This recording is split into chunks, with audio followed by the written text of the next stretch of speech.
Garryja jüwütler.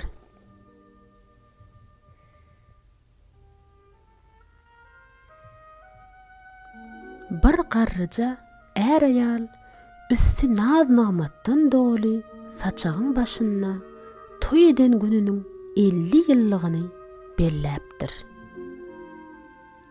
Ödlerem diýseň bagtly, şadyan ekenler.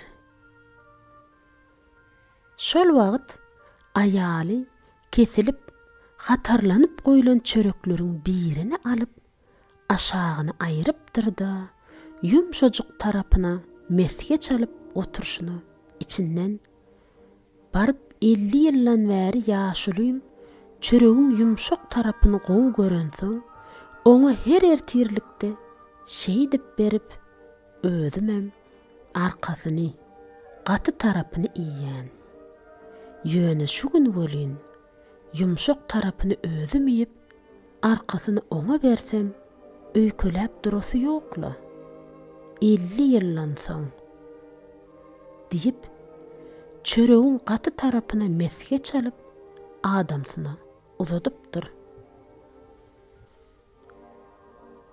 Adamsy muňa haýran galyp, begençinden ýarlary gelipdir hemde içinden şey diýipdir. Wah, edidim. 50 ýyllap sen çöregiň arkasyny halaýanlygyň üçin yumşak ýüzüni özüm iýip geldim. Gör, sen nähili ýuky ýürekli ekeniň, gadyr edip maňa çöregiň arkasyny berdiň.